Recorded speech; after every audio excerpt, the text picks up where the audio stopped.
Hey everyone, Caront here welcoming you back to Wild Arms. In the last episode, we made our way over to fight the Hyacontons on the islands to the east of the ancient arena, and, well, didn't pick up a duplicator, but they have duplicators. We also went up to Malduk and fought off the optional golems Lucifer and Sato, which wasn't too hard. I will say though, in between the last episode and this one, there has been a lot of grinding involved, for two reasons. One, because I wanted to get some duplicators. In the ancient arena, you will need 5 of them to access an optional boss, and then you will need another 2 in the optional dungeon, which we'll be going after later. I have 8, so I should be in good shape. But I will also be honest and admit, the other reason that I did some level grinding is because this is my 3rd time trying to record this episode. In the other 2, one of the bosses that I fought beat me senseless. I mean, kicked my booty. So, in between the getting duplicators and the level grinding that I did, I am now 55 and Cecilia's 54, but that's not a surprise. So anyway, I've gotten myself rather leveled up here. Also, with the duplicator grinding, I made lots of money because the Hyacontons are some pretty wealthy folks. So, I upgraded Rudy's arms, Arch Smash, Phaser, and Rocket Launcher are now all maxed out, so they are good to go. I even tossed some money at Wild Bunch just for the heck of it, mostly. So, anyway, that's taken care of. And I've also got some magic carrots that I got from the ancient arena battles, and etc. So, I've done a few things. Now we have some optional bosses to go after, so let's go ahead and do that, shall we? Now, the first place I'm going to go is actually not very far from here. It is, well, basically just over the mountains, because we are going back to the long lost and lonesome town of St. Centaur. Now you might be asking yourself, why are we going there? Well, if you'll recall, in St. Centaur, the only survival was the blind girl, Aura.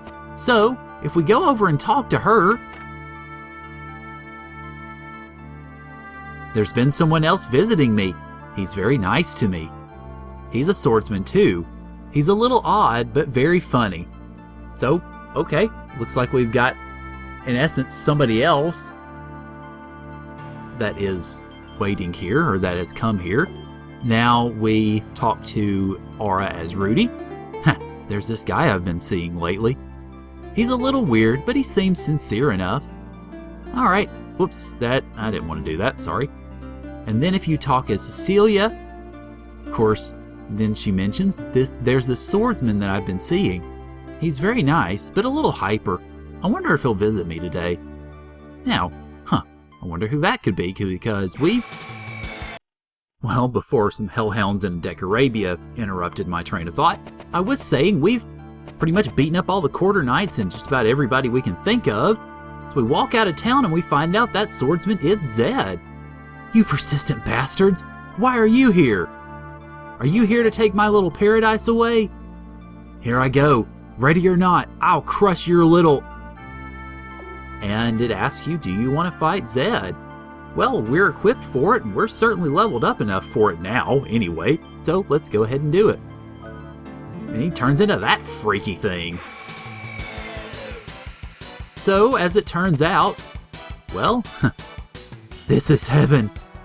Here I am, the Grim Reaper's pen pal, the ultimate macho man. So it's nice to know that even though Zed is now Monster Zed, he hasn't lost any of his humor, I guess. One thing you want to make sure of going into this battle is make sure you've got full Libras on all your characters, and I do, because I had them on me grinding the Hyacontons. This is especially important for this battle because Zed will use status effects like nobody's business. It can get ugly fast if you're not careful. So you definitely want to have that equipped if you do have them. If you do not, then Lock State is going to be your best friend if you can get it off prior to him doing any status effects. Gaia Crash is a big earth attack, which fortunately doesn't hurt that much. As it turns out, as we will see, that is one of the more generous attacks that he has. There are some of them that can really hit hard. Alright, but fortunately, it kind of leaves us a little bit easy going the first time. So we can go ahead and ply our trade after him. And I think I'm going to go ahead and start putting Protect on my characters. This is increasingly important in some of these bigger battles because you don't want to really dilly-dally around as far as trying to mitigate damage, because these guys can hit really hard. You'll see what I mean in this battle, and especially in the next one that I'll be fighting. Alright, Higi Kajin, which almost takes out my party. You see it did over 2 grand for each of my characters, and that was with that first Protect on. So like I said, you want to be very careful with this. That is his most powerful attack, and I have seen him in the past just utterly, completely abuse it. So you definitely want to make sure he doesn't, or you definitely want to hope, I guess, that he does not abuse that attack. Because if he does, it can make your battle very, very short and very, very ugly. So you definitely want to make sure about that. Okay, Kinjite I can handle. That's a single attack. It's not going to do as much damage. So that will give me the chance for Cecilia to do another Protect. Alright. The rest of the guys, I'm going to keep doing the same thing because I want to try to get some damage in while I am trying to buff up the party.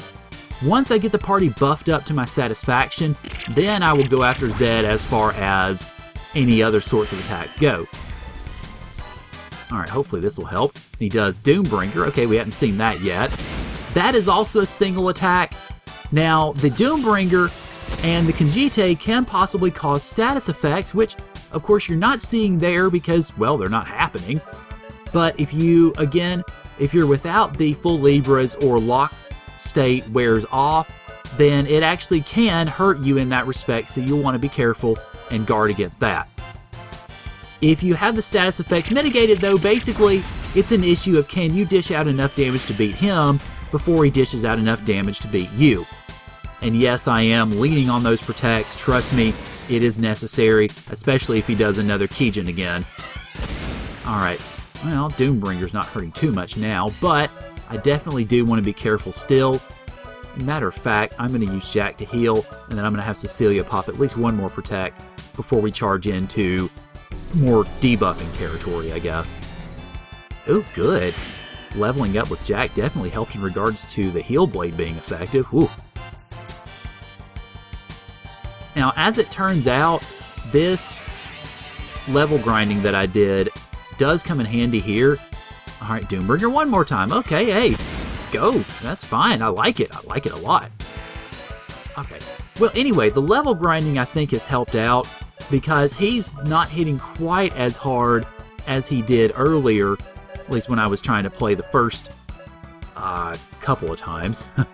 But yeah, so it's definitely going a little bit better this time around than it did last time, that's for darn sure. Now, as for whether this will really help me out with the other battle that I will be fighting soon, well, we'll see. I don't know. I really don't know, and I hope it does, but we'll see. At any rate, oh, Kinjite on Cecilia. Okay, I'll need to heal her next turn then. Although, it actually doesn't hurt that much with all the Protects that I've got on my characters, so that's good. And she's the one with the worst defense, so that definitely helps too. Alright, Heal Blade, and let's Hulk Smash Rudy. I've already got Jack Hulk Smashed, but Rudy should help out with that as well, because of course double attack never hurts anybody, unless it's double attack on an enemy, and then it of course does hurt us. Okay, well, it doesn't really seem to affect. Alright, Kinjite on Rudy, that's good, I can deal with that. Especially since it doesn't do that much damage anymore. And just keep on sort of plying my trade here. Oh, good, Jack's got double attack. Yes. Now, did that? Yeah. Oh, no, it didn't, okay. Alright, Magnum Fang, ×2, please, sir. And that should definitely help out a lot in regards to trying to keep things going. Let me try to, I think I can de-protect again here. Getting the multiple Protects on helped. Oh, never mind. Dead Zed.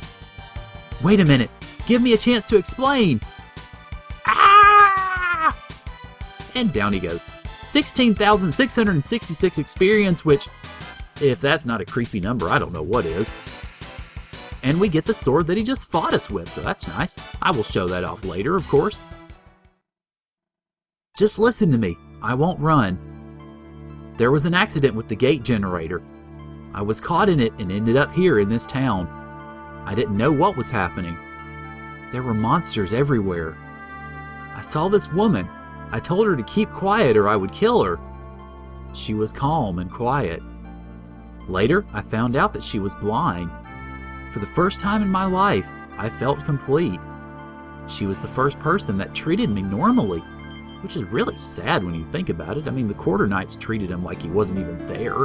In fact, they barely acknowledged his existence at all. We beat him up, of course, mostly because he stood in our way, and then Aura treats him like he's a regular person. It felt kind of nice, so I decided to stay and helped out around the house. I love that. She turned Zed into a houseman. You never think that from grandiloquent Zed, but there you go. I was afraid you might tell her who I was. That's why I attacked. Yes, I'm a demon. Go ahead and kill me. Jeez, you sure talk a lot for a demon. All I need is one shot. Hey, you're a lot meaner than you look. No, stop. I really believe Zed doesn't want to die. He's discovered a life other than one for fighting. I think we let him stay here, in this town. Maybe he can help the blind girl. I assume that's what that's supposed to say. What do you think, Rudy? Well, so we get to decide in essence. But, you know, he's not really popped up, tried to take us on since the gate generator. He's helping out Aura, which is nice because she's the only survivor, so I think we can go ahead and spare him. You guys are really nice people, aren't you? I'm a born-again guardian. I'll protect this girl with my life. We shall meet again, my friends. Don't forget me. I'm Zed the Deviant. And off he goes. You sure about this? Well, we'll just have to wait and see. Alright, so that's pretty much that. Now, I will go ahead and show off the Doombringer, which is a weapon for Jack, and you see it ups his attack, but it also downs his luck. And it doesn't just bring his luck down, it takes it down to worst, and there's nothing you can do about it. If you try to use small flowers to up that luck, okay, well, it upped it in regards to it going from good to best, but it does not actually up his luck in regards to what it is right at that time. So I don't use it, except for one very specific case, which we will get to later, but not yet. So let's go ahead and head out of here. And the next spot we're going to head to is, well, a place we've been before, of course. We're going to head up north toward the ancient arena. But before I do that, though, I do want to get myself healed up because the next battle or two, oh boy, is going to be a doozy. Let's just put it that way. Basically, the next battle that I'm about to fight is the reason that I have had to film this episode 3 times, and the reason that I've had to grind, well, 5 of the 10 levels that I've grinded. Oh, it's rough. Anyway, go ahead. No, let me call it. There we go. Okay. So we're going to head over to the ancient arena, and there actually are, as I mentioned, 2 boss battles that you can fight here. We will be getting to both of them in due time. But the first one I want to do actually involves, well, an old friend. If you'll recall, there was a Saberfang sitting in front of Cottingel on that bridge going into it.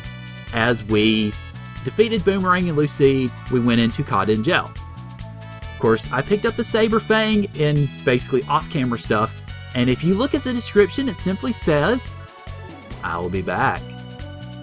Which, if that inspires visions of Arnold, of course, obviously, but also, it is of course a Boomerang, and naturally, it is him. Now, how do we find Boomerang, you might ask?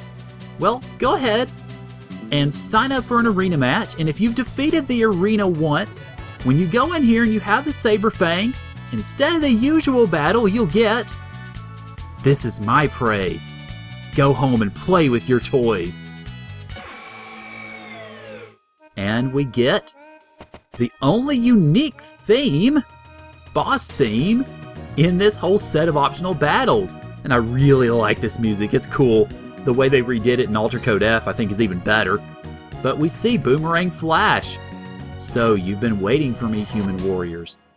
To settle my score with you, I came dancing all the way up from the fires of hell.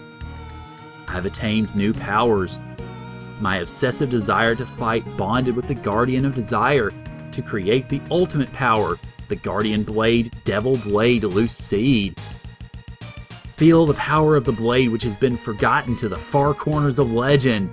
So we get Boomerang Flash. Oh, this battle's fun, but it's also a pain in the butt. Okay, go the usual trope with, in essence, Jack and Rudy. But with Cecilia, I go ahead and start loading Protect onto my characters ASAP. Because if you're not careful, it can get ugly really fast, incredibly fast. So you want to be getting Protect on the characters as soon as possible, as much as possible. Now, he used Evil Sword Loose Seed in that first turn, and I need to actually switch out my equipment. I want to put my best stuff on my characters for this one. We don't need to worry about the full Libras for this battle, so go ahead and restock your characters accordingly. And, alright, go ahead and continue attacking with these two. And I'm actually I'm not going to do that. Yeah, I am. Okay. I'm going to go ahead and attack with these two, and I'm going to probably spend 4 or 5 rounds. Okay, good. Whoa. He's being merciful on me this time. Alright. Main reason I say that Boomerang Flash is being merciful on me. The first 2 times I fought this battle, recording, the first time I got wiped after about 3 or 4 rounds. The second time, I got wiped after 2 rounds because he used his group attack, which is his most powerful attack by far. He used it twice in a row on me. And, well, needless to say, it was curtains from there. So, he's taking it easy on me this time. 0 count execution, which is going to hurt. Okay, it's going to kill. Never mind. That is definitely not good. And it's definitely not good because, well, yeah, that didn't work either. Alright, well, you see what I'm up against. This is, needless to say, incredibly tough. And yeah, I'm going to go use a full revive with Jack. I need Cecilia up and at him as quickly as possible, because if Boomerang starts getting really crazy with his attacks, that's his group attack, Shadow Boomerang Maximum. It hurts like crazy. Fortunately though, I had Protect All on Jack and Rudy rather, so it didn't hurt them nearly as much. So I'm going to go ahead and Fury Shot with Rudy, and I'm going to use Jack as my healer because I need to, and I'm using a Mega Berry, dang it, that's why I have them. And I'm going to be using Cecilia to keep pumping up Protect, and I'm going to use it on everybody until I just need to use it on her. Of course, with that, okay, Evil Sword Loose Seed, and quit targeting Cecilia, dang it! I need to get some leeway here. Anyway, with Protect on my characters, it should help. Shadow Boomerang Maximum is in essence the attack you really want to watch out for, in addition to 0 count, because of course as you saw, 0 count can be an instant death attack. I don't know the rate at which 0 count actually will take out a character, but you definitely want to be careful with that, of course. Alright, one more round of Protect on everybody, and okay, it's going to keep on targeting Cecilia. Well, anyway, go ahead and continue attacking with the boys, because they're not doing all that much damage, but still, any damage really is better than none, and we want to go ahead and keep that going as we push through. Alright, let's see. I think actually in this turn, I'm going to risk doing Accelerator, because I want to go ahead and heal Cecilia and keep her. Well, yeah, let me do a Protect on her, because she still needs 1 or 2 more rounds. Yes, you might be watching this going, man, he's being really conservative with this battle. But you saw the damage that Shadow Boomerang can do. You also saw the fact that Boomerang is almost exclusively targeting Cecilia. So I want to make sure that I have her prepared before we go forward, and I'm going to make sure, in essence, that I avoid the fate that I ended up meeting the first couple of times I fought this battle. Yeah, definitely want to avoid that. So, alright, I think I'm good to go for now on Cecilia, so I'm going to go ahead and work on slowing Boomerang down, which... Alright, Evil Sword on Jack, which actually is a nice change. Thanks. Thank you very much. Free turn. I'll take it. that is the good thing about this. If you can get Protect on your characters enough, it in essence will mitigate some of Boomerang's attacks. So that is a definite plus, and the fact that I have that in effect now is going to make this battle a lot easier. So, good. I've got a bit of a respite now. I think I can take this thing. Alright, now I've got him slowed down, and now I'm going to see about deprotecting him, so that should help a good deal. Yes, go Magnum Fang, go! Take him out, or at least take him down anyway. There we go. Come on, deprotect. Come on, work, work, work, work, work. Or not. Oh well, that's not the worst thing in the world, but still, yeah, I wish that had worked, but anyway. Shadow Boomerang, let's see how hard it hits this time. Wow, okay, it only hurt Cecilia. Nice, alright, I can live with that. Alright, double attack with you, and let's see. Alright, Magnum Fang, and I'll actually give Phaser Zap a try just for the heck of it, and good, dual cast, sweet. Alright, I'm going to jump a couple of protects on her, and that should, I think, in essence, mitigate the threat from Boomerang Flash. Good, now I can sit back and enjoy the music. It really is... oh well. Not too bad. I really do like this boss theme, because it is unique, and it's one of the few times we get really unique music in this game, and it really fits, because, I mean, this guy, he came back from hell! And we just sent him back again. Miracles. The human's belief system that makes the impossible possible. The power that protects Filgaia. Looks like this is the end. Did I lose? No, I did not. I lived the life of a demon warrior. I fought and lost my life. I was not defeated. I lived a life of my own dreams. I have lived. I have no regrets. I am a winner. My death is glorious. And we get a pretty fair amount of experience. Rudy levels up, nice. And the Divine Blade, and I'll show that off in just a moment as well. Now, the only bad thing about this is, well, we sort of forfeit our 1,000 Gela. In the scope of things, I don't think it's that big of a deal. Now, we go ahead and show you the Divine Blade, which is Rudy's best weapon. Ups his attack a pretty good bit. You see 70 points, so definitely using that one. Yes, sir. Alright, now, if you talk to everybody around here, though, they don't really say much unique, I don't think. Let's see. Yeah. I'll go upstairs and see if they actually have anything to say. Nope.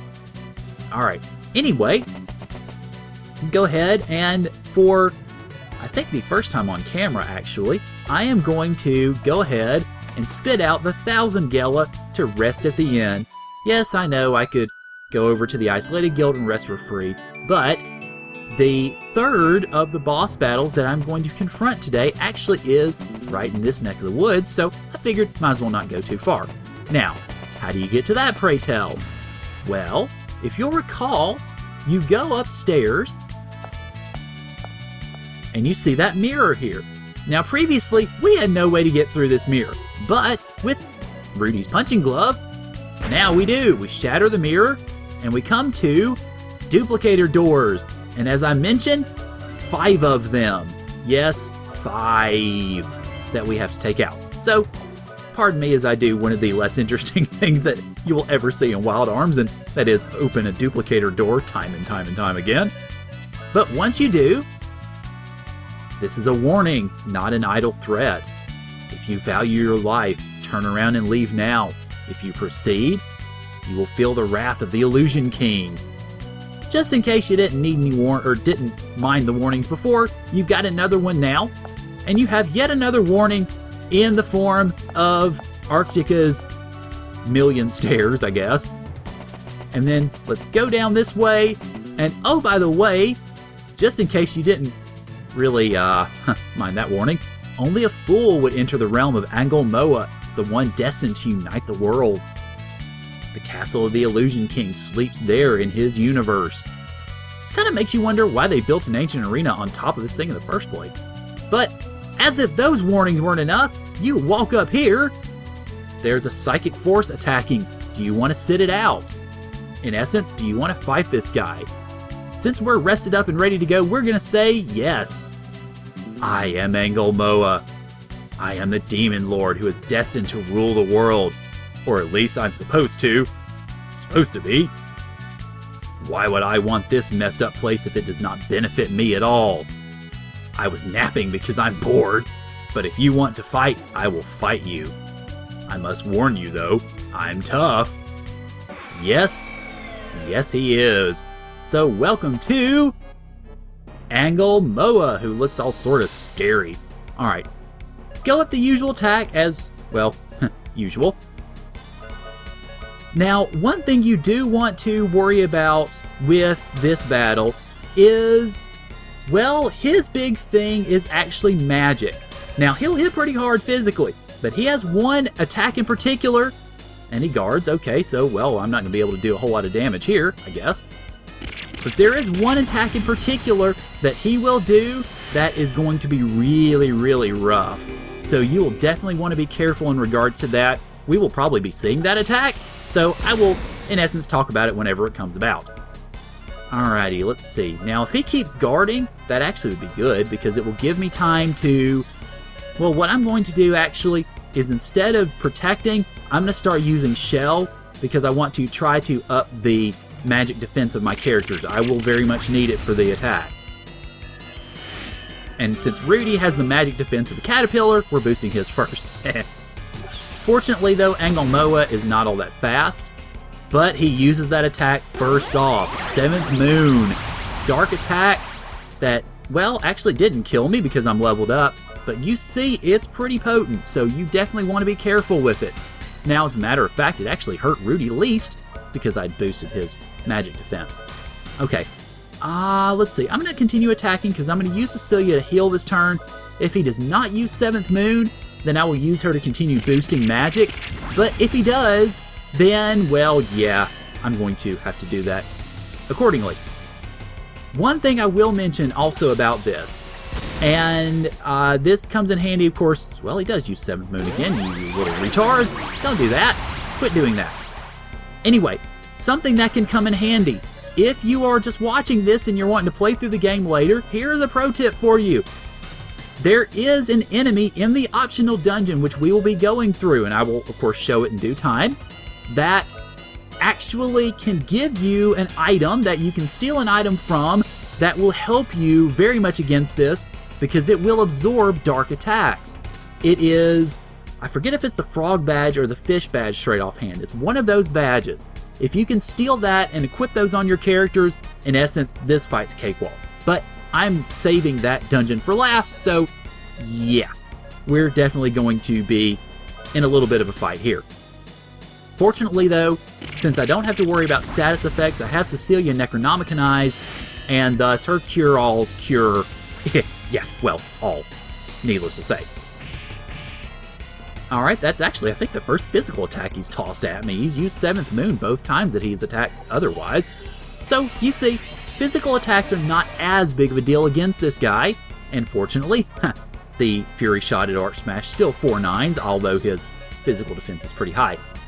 Alrighty, I think actually I'm going to heal with Jack, and so that I can have Cecilia boost his magic defense, just in case another 7th Moon is tossed out here. So yes, again, I'm being conservative with this battle, but given the levels of, basically the levels of attack that this guy can pump out, I feel that it is worth it. And Rudy being silenced doesn't mean a darn thing, so that's a free turn. Alrighty, now let's see, let's attack with you, and I think I'm going to boost Rudy's magic defense one more time before, yeah, okay, Cecilia's got dual cast next time, so I can then start worrying about deprotecting and things like that. Now, ironically, the one who has the worst magic defense in the party at this point is Cecilia, the one who's doing all the magicking in the first place. And she also has the worst physical defense, but she missed. Yes, yes, she dodged. Ha ha ha. I don't care that she did no damage. She dodged the attack. Ah, wonderful. Alright. Well, I've almost got Jack up to dual attack, which will be nice. Alright, dual cast with you. Let's see, I'm going to protect old Bossy here. And I'm going to then, I guess, magic protect myself, since I haven't actually magic protected Cecilia yet. Once you get a handle on that 7th moon, that's really about the best thing he's got. That is his killer. Thanks a lot, D-Protect. You know, you really could have worked there. Anyway, 7th moon is really his most powerful attack. If you can mitigate that, then you are in good shape. And thank you for wasting your guard, Engelmoa, because once it goes to a new turn, that goes away, and ha ha ha ha ha. Alright. Now, let's see if D-Protect will work this time, you silly game. Oh well. Anyway, we shall see if that does work in a moment, I guess. Yes, come on. Work, D-Protect. Work, D-Protect. Work, work. Yeah, there we go. Alright. Well, Arch Smash will definitely do 4 9s here then, and Magnum Fang should be that much more potent for it as well. Silence. That's bad. Don't do it. Good, it didn't work. Alrighty. Double attack. Sweet. Alright, 2 Magnum. No, 2 trump cards, because his health is at maximum, so And what do I want to... I want a Hulk Smash now. Hulk Smash, Jack, I think. Let's see how well Trump Card does with all whites around him. Oh, that didn't go too badly at all. Although, honestly, I think Magnum Fang probably would have done pretty close to the same amount of damage.